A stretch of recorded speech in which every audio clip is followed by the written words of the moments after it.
This is what we're going to call the chapel. Wise guys. That ship sailed. Gym 2? We like Gym 2. That's for future days. Amiga Squad? That were never even on the table. True, very true. You do have that obsession with our cars and stuff. That is true. You've got a shit car. I've got the Mini. The Mini. The fucking Mini. That's ruined lives, that Mini. Been owned 2 years, drove 3 times. Yeah. And Twice for its MOT. Felt twice. it's always been called a Dinger. So I'm thinking, why don't you just call it the Dingers? You know, that is a pretty good idea, to be fair. I could just call it the Dingers. Write that one down. Write that one down. Hidden away in a quiet valley in South Yorkshire is a place that doesn't quite feel real until you're standing in it. This is Roche Abbey.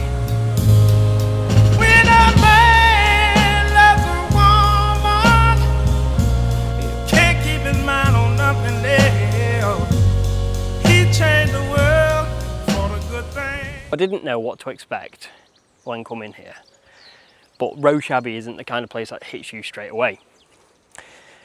The more you walk in, the more you realise, and it slowly reveals itself. Roche Abbey was founded in the year 1147, during the reign of King Stephen. It was built by Cistercian monks, a strict religious order who believed in simplicity, silence and isolation from the outside world. They deliberately chose remote valleys like this one, places cut off from society. Roche was no accident. This valley was perfect. Hidden, quiet and surrounded by natural stones and water. At its peak, this would have been a fully functioning medieval monastery, with a church, dormitories, kitchens and a farmland surrounding it. But today, only the stones remain. So if you think about it, there's all of this here. Parts where people slept, people ate, people prayed. It's like the building didn't just fully go, it started to disintegrate in layers. In 1536, everything changed.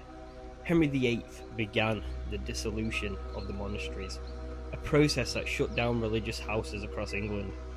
Roche Abbey was stripped of its wealth, its purpose removed, and its monks forced out.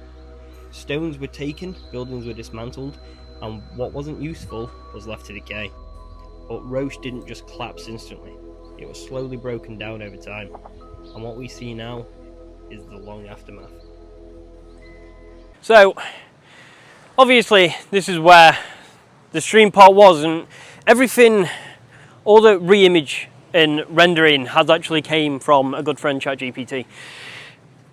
See, it's easy to go to those places for like the more built up facts and everything, because they'll scan every source and everything, whereas Google's misleading.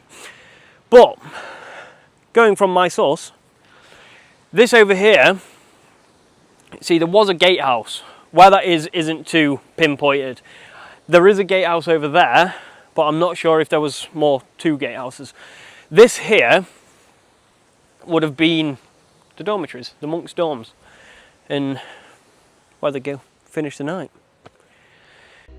In the 1700s, the site was later altered again by Capability Brown, one of England's most famous landscape designers. He reshaped the valley to make it more picturesque, which actually changed how Roche Abbey sits within the landscape today. So even the natural look of this place has been designed in a way.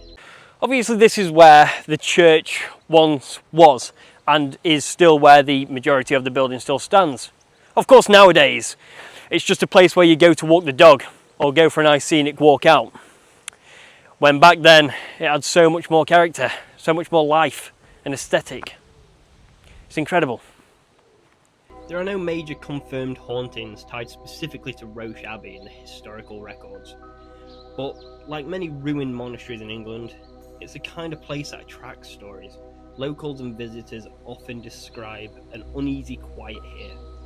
Not fear exactly, but a feeling of being watched or not being entirely alone.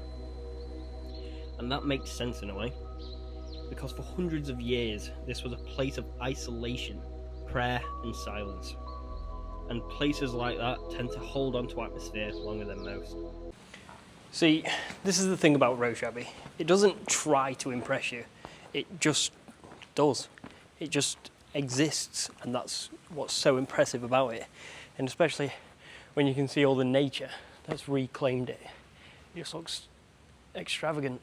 This is the first of what we want the diggers to be about, exploring places that still have stories left in them, whereas people have just walked straight past. And if you want to see more of me and the cameraman, head over to Yaps for some more yapping. Hosted by himself, Sir Yaps a lot. Woo, yeah. We're trying to figure out if that's a person or not. In the bottom right window.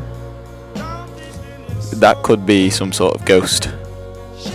We have been thinking that it's some sort of person for the last 2 hours we've been here. It is truly haunted. Nah, what the fuck is that? Genuinely, fuck that shit. Who's done that?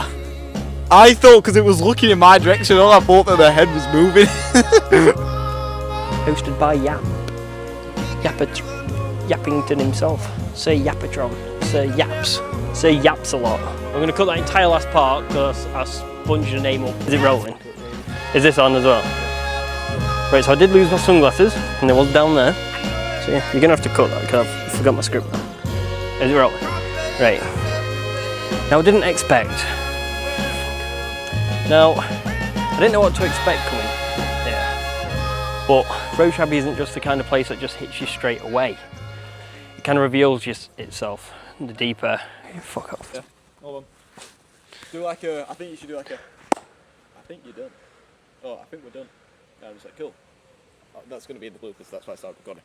I didn't even realise I had it ready to record until I saw that. And then I thought, what? Oh, I'm doing it. Yeah. What? Like ready to. But like, Ready to wrap it up. Yeah, but pick up your bag as well. That's what I'm thinking. Yeah. From here? Yeah. Think we're ready to. Right, think we're ready to wrap it up like that. Yeah. Looking at you or looking at you, camera? Yeah.